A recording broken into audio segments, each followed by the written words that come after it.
ಎಲ್ಲರಿಗೂ ನಮಸ್ಕಾರ. ತಬ್ಗಾರ್ ಕಿಚನಿಗೆ ಸ್ವಾಗತ. ಇವತ್ತು ನಾನು ಮೆಂತೆಕಾಳು ದೋಸೆ ಮಾಡ್ತಾ ಇದ್ದೇನೆ. ಮೊದಲು 1 ಲೋಟ ಅಕ್ಕಿ ಹಾಗೂ 1 ಚಮಚ ಮೆಂತೆಕಾಳು ತಗೊಳ್ಳಿ. ಈಗ ಅಕ್ಕಿಯನ್ನು ತೊಳೆದು 2 ಗಂಟೆ ನೆನೆಯಲು ಬಿಡೋಣ.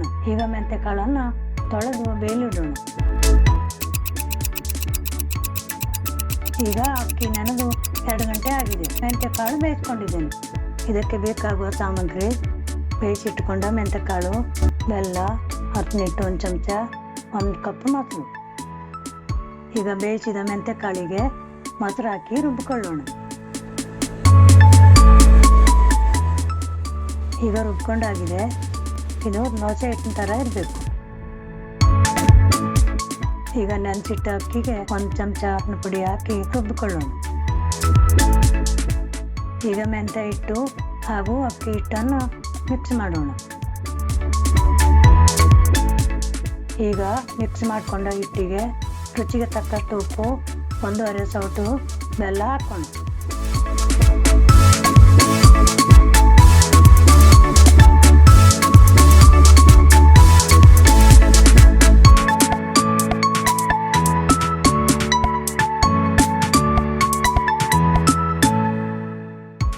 ಇದನ್ನು ಚೆನ್ನಾಗಿ ಮಿಕ್ಸ್ ಮಾಡಿ ಹುಳಿ ಬರಲಿಕ್ಕೆ ಇಡೋಣ. ಇದನ್ನು 8 ರಿಂದ 10 ತಾಸು ಹುಳಿ ಬರಲಿಕ್ಕೆ ಇಡಬೇಕು. ಇದನ್ನು ನಾನು ರಾತ್ರಿ ಇಡೀ ಹುಳಿ ಬರಲಿಕ್ಕೆ ಇಟ್ಟಿದ್ದೆ. ಈಗ ಚೆನ್ನಾಗಿ ಹುಳಿ ಬಂದಿದೆ. ಈಗ ದೋಸೆ ಮಾಡೋದು ಹೇಗೆ ನೋಡೋಣ. ಹಿಟ್ಟನ್ನು ಈ ಥರ ಹೊಯ್ರಿ, ಹರವಲಿಕ್ಕೆ ಹೋಗಬೇಡಿ.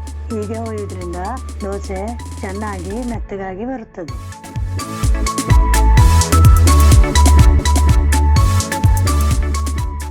ದೋಸೆ ಈ ರೀತಿ ದಪ್ಪಗಾಗಿ ಚೆನ್ನಾಗಿ ಬರ್ತದೆ. ಈಗ ಮೃದುವಾದ ಮೆಂತೆಕಾಳು ದೋಸೆ ರೆಡಿಯಾಗಿದೆ. ಇದು ಸ್ವಲ್ಪ ಸಿಹಿ ದೋಸೆ ಆದ್ದರಿಂದ ಇದನ್ನು ಖಾರವಾದ ಶುಂಠಿ ಚಟ್ನಿ ಜೊತೆ ತಿಂದರೆ ಇನ್ನೂ ರುಚಿಯಾಗಿರುತ್ತದೆ. ಈ ದೋಸೆಯನ್ನು ಮೊಸರು ಅಥವಾ ತುಪ್ಪದ ಜೊತೆಗೂ ತಿನ್ನಬಹುದು. ಮುಂದಿನ ವಿಡಿಯೋದಲ್ಲಿ ಇನ್ನೊಂದು ರುಚಿಯೊಂದಿಗೆ ಬರುತ್ತೇನೆ. ನಮಸ್ಕಾರ.